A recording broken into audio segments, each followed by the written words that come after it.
So when they get into arguments, she is withholding the one thing that is making him furious. His currency is being physical with her. She knows that. So she is using it as leverage. Not fair.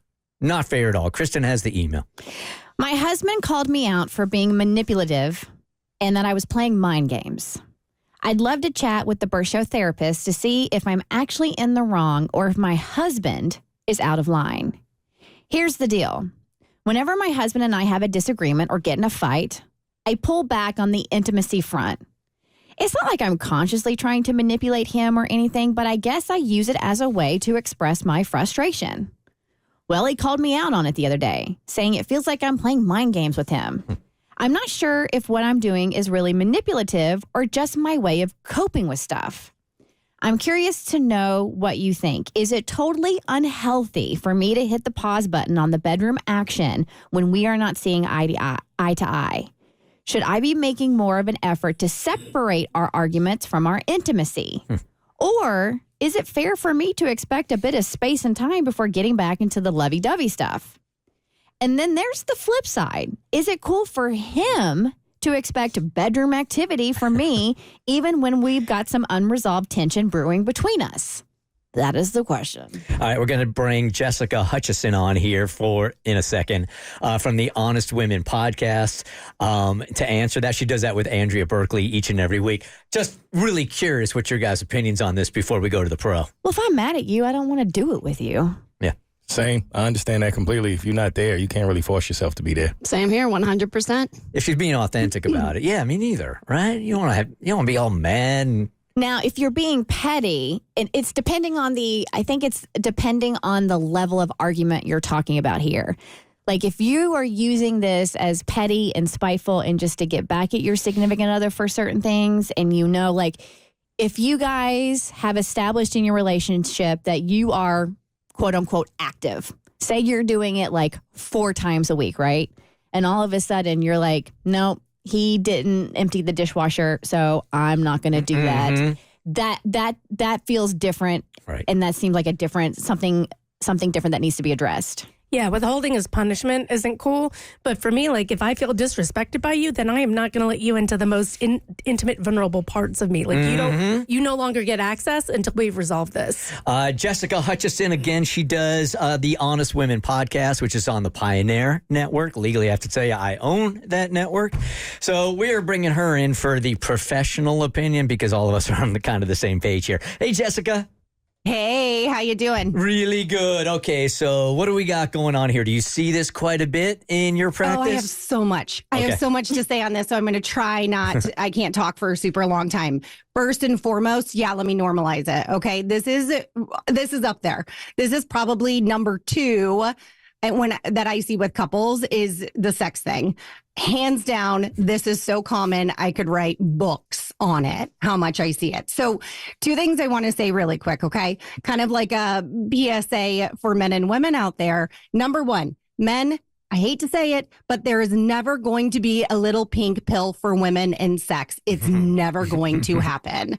Okay. For women, the thing that I am going to say is it manipulative to withhold sex?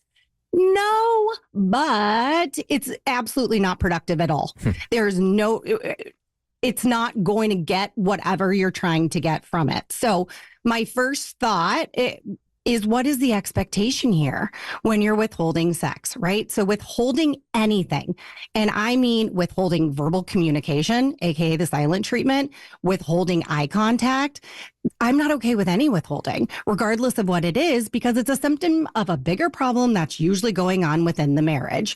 So it can trend towards the manipulative standpoint where it's, I'm not going to do this until you apologize to me for what happened. Cool. Short-term solution for a much bigger problem that is out there right now. Going back to this whole idea of there will never be a little pink pill is because sex is not, listen, decade after decade, we've looked at sex as a behavioral thing. It's not behavioral. That's one little tiny piece of it.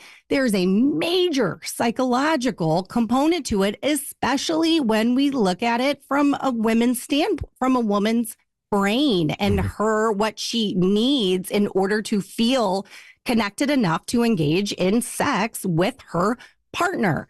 So no, you shouldn't be having sex with your partner if you're not feeling emotionally safe. That's going to lead to an even bigger problem down the line. So what question can a woman ask herself to know if she is really using this as a weapon or this is authentic? What's your goal? That's what I would ask myself. What is my goal here?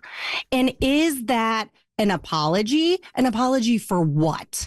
And to me, that is a behavior that can be a little manipulative, or you know what? Let's not use that word. Let's say a little passive aggressive.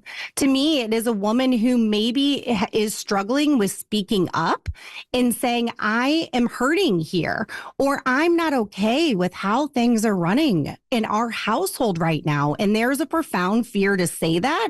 So instead, let me passive aggressively withhold something that I know you want. But again, it's never going to change the foundation of a marriage. It's a short-term solution. Yeah, I feel like these can be very murky waters depending on like your perspective, because I can see how she can easily say, I'm not in the mood. You shouldn't force me to do something when I'm not in the mood. And I'm sure I can see, well, you're just using this as a tactic to get me to do what you want me to do, or to apologize when I don't think I need to apologize. And you're withholding it and you're treating this as like your punishment. This is my punishment. Yes. And here's what I tell couples in my office. I say, it's kind of like God's cruel joke. He's like, right, I'm going to like put in a traditional heterosexual standpoint, right? I'm going to put these two beings together, one in which needs often a psychological and an emotional safety and connection in order to engage in sex. And then I'm going to pair them with somebody who needs the physical intimacy in order to develop the emotional connection. It's like legit God's cruel joke, but we need to understand that in order to have a better conversation about sex. This is so complicated, you guys. I could talk about it for hours. And you can, because you've got a podcast. I have a lot to say, guys. That's why I started one. Tell them about the podcast and tell them what's going on this week. Okay, this week we are taking actually an event that happened to Andrea that she didn't tell me about until we were on air, which is not normal, right? We usually know everything that's going on, but it was a really kind of scary situation that happened to her as a woman in modern day society. And so we took that time to talk about, have things changed from a physical safety standpoint for women, and then looking at the cultural norms that go with it and how we're taught as little girls how to protect ourselves. Great job, Jessica. Jessica Hutchinson from the Honest Women podcast. You can find it anywhere. It's on the Pioneer Network. Thanks, Jessica. The Bert Show.